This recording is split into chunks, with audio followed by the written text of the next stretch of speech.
Sim, amém. Eu queria também só falar um ponto aqui interessante, que é sobre as interpretações bíblicas, né? E a gente tem 3 linhas principais, né? Nós temos a ortodoxia, que a Bíblia é a palavra de Deus, é totalmente inspirada, mas conforme foi passando o tempo, né, surgiram 2 novas.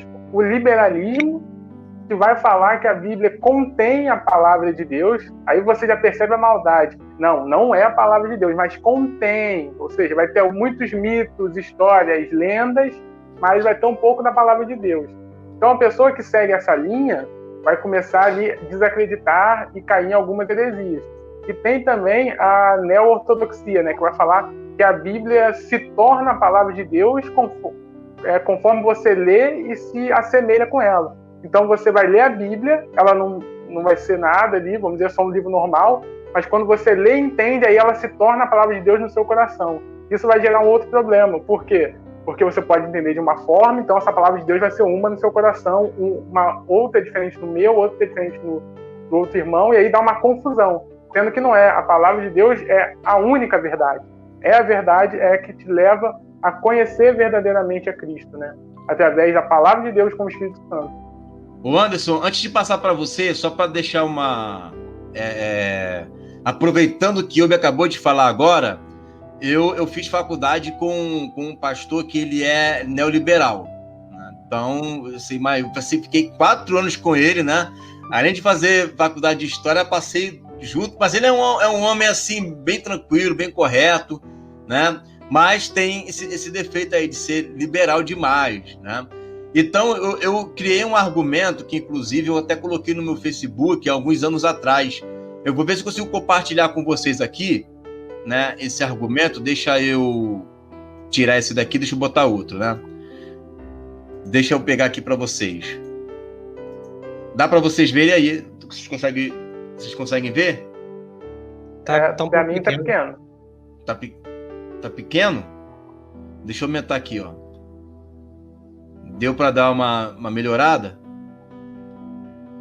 Ainda tá um pouquinho pequeno, que a letrinha tá bem pequenininha. Eu vou ler para vocês esse argumento. Ó, esse argumento aqui eu criei em março de 2017, tá? Ele é assim, ó. O perigo de acreditar apenas nas palavras de Jesus, que é o que Yobi acabou de falar, que também é a temática do nosso tema aqui, né? Tenho observado que algumas conversas, argumentos que dizem que se Jesus falou, eu aceito. Se Jesus não falou, eu não aceito. Esse tipo de argumento é perigoso e também muito contraditório. Vejamos os motivos. Primeiro, Jesus não escreveu nenhum evangelho. Começa por aí. Eu só acredito no que Jesus faz. Jesus não escreveu nada. Tudo que você tem acerca de Jesus é porque outra pessoa escreveu dele, tá? Jesus não escreveu nenhum evangelho. Tudo que se sabe sobre ele são testemunhos que revelam o que terceiros entenderam o que Jesus disse. Logo, você está acreditando não diretamente em Jesus, mas sim em pessoas que escreveram sobre ele e o que ele disse. Ou seja, tem que ser pela fé. Não tem por onde correr. Falha na conexão aí. Oi? Não, aqui tá normal. Deve ser que oscilou aqui, que ficou tudo preto aqui. Então vamos lá, ó. Segundo argumento. Não acreditar nas palavras dos apóstolos é desmerecer o próprio ministério de Jesus, pois ele fez discípulos e apóstolos para ensinar o que eles aprenderam do mestre. Eu não acredito no evangelho de João. Então você não acredita no que Jesus falou nos outros evangelhos que você diz acreditar, porque João era apóstolo de Jesus, né? Ou seja, está tudo conectado. Não tem como, se você tirar uma pecinha, você desconcerta todo o esquema. Terceiro, Jesus não fechou todas as questões nos evangelhos. Vide que houve muita ministração do Espírito para que os apóstolos pudessem ensinar as igrejas. Tivemos o concílio, pois havia ainda dúvidas, e o que ficava resolvido era chamado de a doutrina dos apóstolos. Tanto é que Paulo fala assim, né? Ouviste o que foi dito, né? Por Jesus, né? Mais bem-aventurado é dar do que receber. Onde é que está isso no Evangelho? Jesus não falou isso no Evangelho, né? Mas com certeza os discípulos passaram isso para Jesus, para Paulo, e Paulo escreveu isso, né? Então Jesus não encerra toda a questão, né? Tem coisas que os apóstolos têm que depois irem aos poucos acoplando, né? Quarto, Seria incoerente eu dar crédito no Evangelho de João, mas desprezar suas cartas e o Apocalipse. Tem gente que não acredita em Apocalipse, só que Apocalipse foi escrito por João, né? Dar crédito na confiança que Jesus depositou a Pedro e não aceitar suas cartas, né? Aceitar o Evangelho de Lucas e não aceitar o Atos dos Apóstolos, né? Aceitar Atos dos Apóstolos e não aceitar as cartas de Paulo, né? Ou seja, é impressionante porque as pessoas, tem muita gente que não aceita Paulo como apóstolo, mas em Atos, Paulo é chamado de apóstolo por muitas vezes, né? E Paulo é atestado como homem de Deus em Atos. E quem escreveu Atos foi Lucas, e Lucas está no Evangelho, ou seja, não tem como você desassociar nenhum nem outro. Tudo está costurado, não tem como desassociar, não tem como Marcião pegar só os escritos de Paulo, né? E de Lucas e tirar João, né? E tirar outros, não tem como, porque quem deu aval para que o Evangelho, aliás, o que Lucas escreveu acerca de Jesus? Que Jesus escolheu 12 discípulos, que está lá Paulo, que está lá João, que está lá Mateus, né? Então, que está lá Marcos. Então, esse é um argumento que eu uso para poder dizer, ó, observe que tudo está conectado, não tem como desconectar. Se tirar uma peça, tudo fica sem nexo. Amém. Pode ir, Anderson. Faltando você, né? Não, deu uma oscilada aqui na minha internet aqui. É que tá chovendo um pouquinho, deve ter dado uma quedinha. Mas é isso mesmo que o irmão tá falando. O que o irmão falou, não tem como desconectar, cara. Você vê, o próprio Lucas, ele aprendeu com Paulo. Ele visitava Paulo na prisão. Como? Pô, vou visitar Paulo, mas estou considerando Lucas. Não tem como pegar ali. E até os próprios evangelhos tem sobre a mesma questão. Tem coisas que um fala que o outro não fala. Ou o outro detalha mais, o outro detalha menos. Mas não significa que um seja mentiroso e o outro verdadeiro. Na verdade, são verdadeiros e eles se complementam, né? Nem tudo ali foi relatado, por exemplo, por Mateus. Mas se você for ver em Marcos, tem alguma coisa que estou e vice-versa. Complementam. É a mesma coisa que a gente está aqui, ó. Somos 3 jornalistas, né? Aí vamos ver uma partida de pênalti.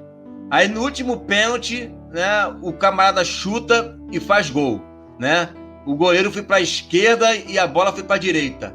Aí eu vou lá e escrevo, né? Jogador fulano de tal chutou a bola, né? E tirou e o goleiro não apareceu na foto. Aí Anderson simplesmente coloca assim, né? O time de Beltrano conseguiu a vitória com um gol no último lance, né? Aí o Weber fala assim, fulano de tal chutou a bola, né? E conseguiu marcar o gol. Ó, Anderson não citou o nome do jogador, Elber não citou que tem goleiro, eu citei o nome, o time e o goleiro, né? Isso é contradição? Isso não é contradição, pô. O goleiro tava lá, né? Só que eu falei do goleiro, o Anderson não falou, nem o Elber, né? Então não significa que cada um... Olha, Elber nem citou goleiro, e Igor citou. Anderson não citou, 2 contra 1, então não deveria ter goleiro, deve ser um acréscimo do Igor, né? Verdade. Não é acréscimo, cara, é porque tanto é que os evangelhos antes, né, eles eram chamados de a memória dos apóstolos, era assim que eram chamados, a memória dos apóstolos, porque eles relatavam aquilo que eles lembravam, claro, o Espírito lembrava, e cada um vai lembrar com mais ênfase aquilo que eles, né, viram ou que ouviram, né, eles não estavam presentes em todos os momentos do que Jesus fazia, né? Então, é assim, eram homens escrevendo aquilo que eles lembravam pelo Espírito, né? E cada um relatando aquilo que lhes chamava mais atenção, aquilo que era mais importante para eles, e não que se um fala uma coisa, você chega lá na ressurreição de Jesus, o que mais tem são relatos diferentes nos 4 evangelhos, mas a essência está ali, Jesus ressuscitou. Sim, verdade, a analogia do Igor foi muito boa. Eu também tenho uma que é igual na política, né? Igual nós somos jornalistas, eu falo assim, fulano de tal foi eleito com 60% dos votos. Aí o Igor fala, fulano de tal foi eleito com a maioria dos votos. Mudou a mensagem? É algum erro? Não, é só ótica diferente, maneiras de se expressar diferente. E essas heresias, né, a gente percebe que elas sempre vão vindo desde o início para combater, primeiro, a essência de Deus. Não conseguiu. Vai para quê? Para a divindade de Cristo. Então vai ou negar a divindade ou a humanidade de Cristo. Depois passa para o Espírito Santo, depois passa para profeta, e vai sempre tentando ser cíclico, né? O inimigo está sempre tentando sabotar os planos de Deus, colocando fermento na palavra, na fé das pessoas. Então eu acho isso uma coisa bastante perigosa, irmãos. Quando ouvir alguma coisa, algum estudo desses canais, vocês têm que refletir bastante, e uma coisa que eu sempre falo, que eu gostaria de deixar aqui, é orar para Deus, porque o Espírito Santo, né, vai te direcionar o caminho. E ele vai lá te mostrar no seu coração se aquilo é realmente de verdade ou não é. Exatamente. Me veio aqui a memória também, é tudo uma soma, né? A gente tem que fazer uma soma dos evangelhos, uma soma das instruções dos apóstolos, uma soma da lei, dos profetas, até os profetas. Não revelou tudo a um profeta, revelou aos profetas, né? É uma soma. E aí, lá em Atos 7, me veio a memória aqui, quando Paulo e Silas foram pregar em Bereia, por exemplo. Eles foram pregar lá. Quando eles vieram trazer a mensagem de Jesus, dentro desse mesmo contexto que o irmão Igor falou ali, eles não tinham o Novo Testamento, o que eles tinham era a lei e os profetas, ponto. Eles ainda estavam ali, depois que tiveram as congregações, eles se comunicavam por cartas, essas cartas foram parar, pra gente aqui, ó, 1 Coríntios, 2 Coríntios, foram cartas, por exemplo. Então eles só tinham ali a lei.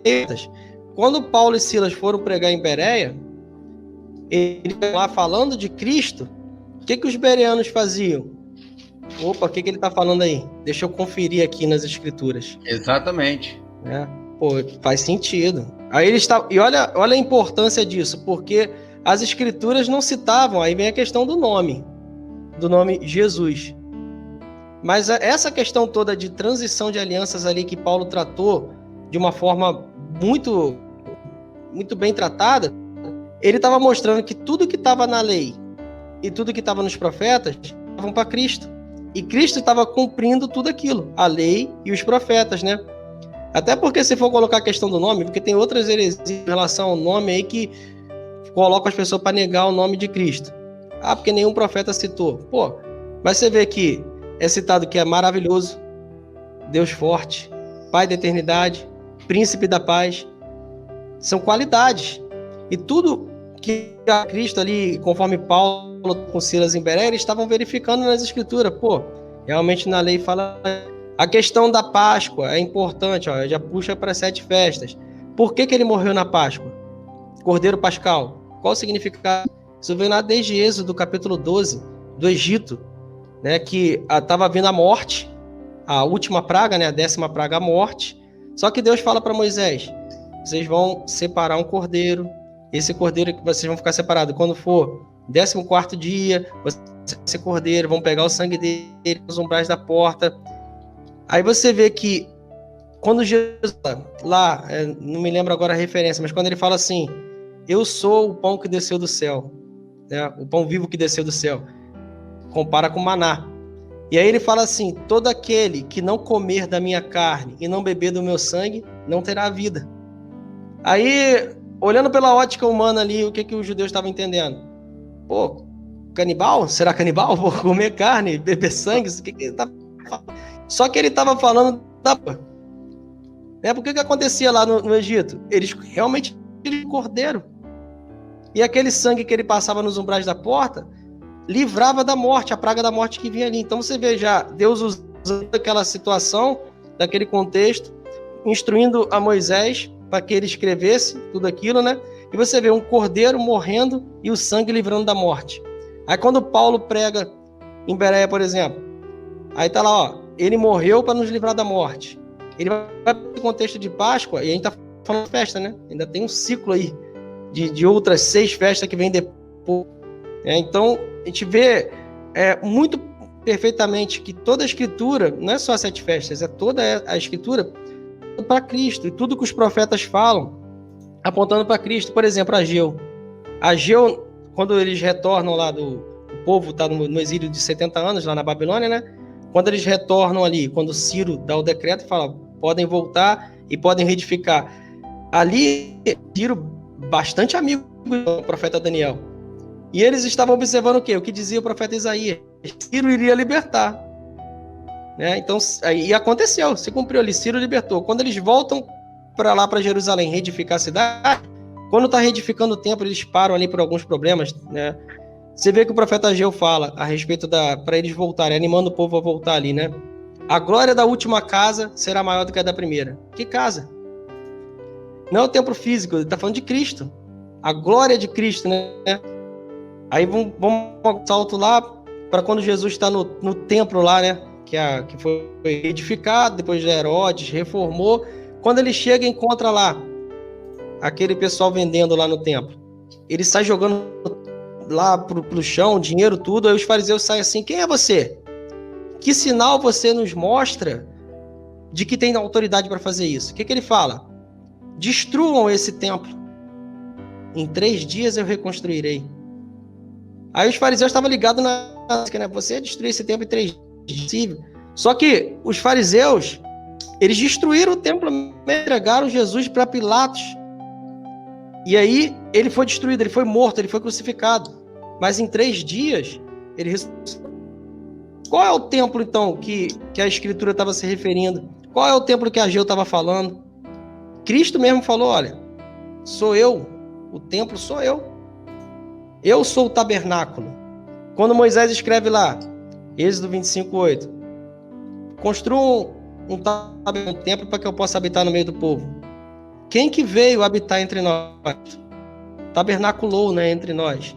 Então a gente vê, tem que fazer a soma, não adianta interpretar um versículo isolado ou um texto isolado, tomar cuidado com o que é dito, tem que fazer tudo uma soma, tanto do que está nos evangelhos, quanto as instruções dos apóstolos, que está com base em toda a lei e o profeta, o próprio Senhor Jesus fala isso, a base é a lei e os profetas, ele mesmo veio cumprir isso. E até o Apocalipse. O Apocalipse não é interpretado por ele mesmo. A base dele está onde? Na lei e nos profetas. Na lei e nos profetas. Perfeito. Exatamente. E tudo isso ali, Cristo testificou, os apóstolos testificaram.